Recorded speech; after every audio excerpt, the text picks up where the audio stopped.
Welcome to Peak Selects. The Office was designed to look like an ordinary documentary about an ordinary workplace. But behind that simple appearance are background jokes, accidental mistakes and emotional moments that were more real than viewers realized. One actor accidentally used his real name on camera. One famous scene was created without warning. And the note behind one of the show's biggest mysteries was not written for Pam at all. Here are 10 details from The Office you probably missed. Number 10. Michael's homemade salad dressing. In Dunder Mifflin Infinity, Michael eats lunch at his desk while talking to Jan. Sitting beside his salad is a homemade bottle of dressing. Look closely at the label and you can see Michael's face, a drawing of a salad and the name, Great Scott. That is not a random name. Great Scott is also Michael's production company in Threat Level Midnight. The joke goes even further. A deleted scene from Fun Run had Michael comparing himself to Paul Newman before casually revealing that he also makes his own salad dressing. It is exactly the kind of unnecessary personal brand Michael would create, and then proudly bring to work. Number 9. Dwight grows a beat inside the office. During the St. Patrick's Day episode, Jim returns from paternity leave and discovers that Dwight has created Mega Desk. But the desks are not the only new addition. Beside Dwight is a real beet growing in a small pot under a purple grow lamp. It is visible at the beginning of the episode, and later the entire plant has been moved onto a filing cabinet. Nobody mentions it. The camera never focuses on it. It is simply there because the set designers understood that Dwight would not leave his farming life at home. Even inside a paper company, Schroeter Farms continues operating. Number 8. Bob Vance brought his business to his wedding cake. During Phyllis and Bob's wedding, most viewers are focused on Michael's attempts to become part of the ceremony. That makes it easy to miss one of the best props in the episode. On top of the wedding cake, beside the bride and groom figures, is a miniature silver refrigerator made from fondant. Bob introduces himself by saying, Bob Vance, Vance Refrigeration, so often that even his wedding cake becomes an advertisement. The refrigerator was also edible, meaning that Bob and Phyllis could technically have saved it with the top layer of the cake for their first anniversary. Number 7. Jim signs Meredith's cast with the wrong name. After Michael hits Meredith with his car, she returns to the office wearing a large plaster cast.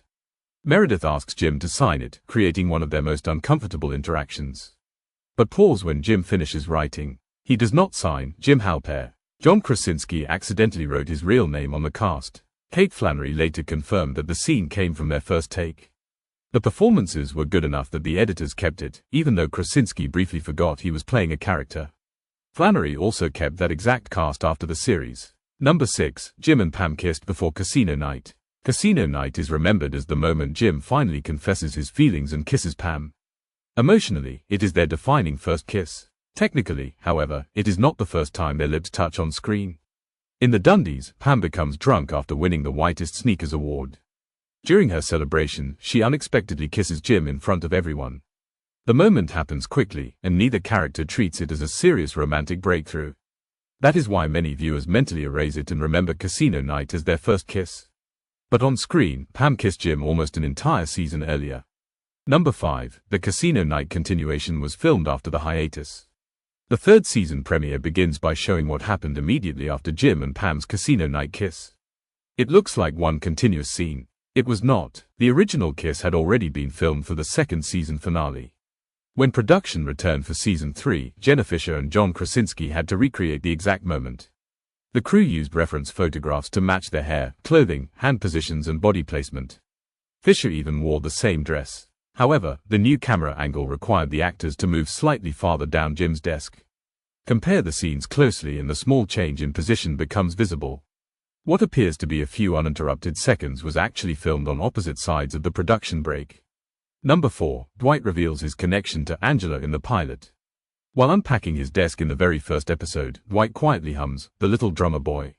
Much later, Angela identifies that same song as her favorite. She performs it during a Benihana Christmas, with Dwight standing beside her and joining in. The song becomes strongly associated with their relationship, yet Dwight was already humming it before their secret romance had even been revealed. There is no confirmation that this was intentional foreshadowing.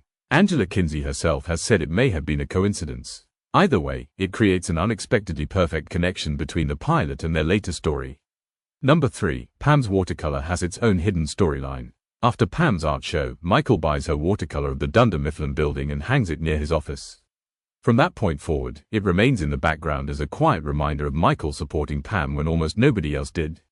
Then, during season 6, the painting suddenly disappears. A generic golf poster replaces it. The reason comes from a deleted storyline in which Erin accidentally destroys the watercolor while cleaning. Jenna Fischer strongly objected to losing an object that represented Pam and Michael's friendship, and the scene was removed. Because several episodes had already been filmed, the painting remained missing for a while. It eventually returns in Sabre. In the finale, Pam personally removes the watercolor from the wall before leaving Scranton, completing a background story that had lasted for years. Number 2. Michael's kiss with Oscar was not planned. The conference room scene in Gay Witch Hunt was originally supposed to stop short of Michael giving Oscar a real kiss. Steve Carell changed that during filming. Without warning Oscar Nunez, Carell moved closer and kissed him. Nunez's confusion is real because he genuinely did not know what Carell was about to do. The other actors were also reacting in real time. BJ Novak turned away because he was laughing, while Angela Kinsey covered her face to hide her own reaction. Rainn Wilson then improvised Dwight attempting to join them. The scene feels unusually chaotic because, for a few seconds, the actors were just as confused as their characters. Number 1. The teapot note was a real personal message. In Christmas Party, Jim places a private note inside the green teapot he plans to give Pam. He removes it before she can read it, and its contents remain one of the show's longest-running mysteries. The note finally returns during the 9th season, but the letter Pam reads in that scene was not a fictional confession written by the show's writers. Creator Greg Daniels asked John Krasinski to write a personal message to Jenna Fischer about what their years working together had meant to him. Fisher's emotional reaction came from reading Krasinski's real words while the series was approaching its end. The exact message has never been publicly revealed. Fisher has only explained that it was about their time together as scene partners and friends. Jim gave the note to Pam, but the words inside were from John to Jenna. That was 10 details from The Office you probably missed. If you enjoyed the video, subscribe to Peak Selects for more hidden details, forgotten moments and stories from your favorite shows. Thanks for watching.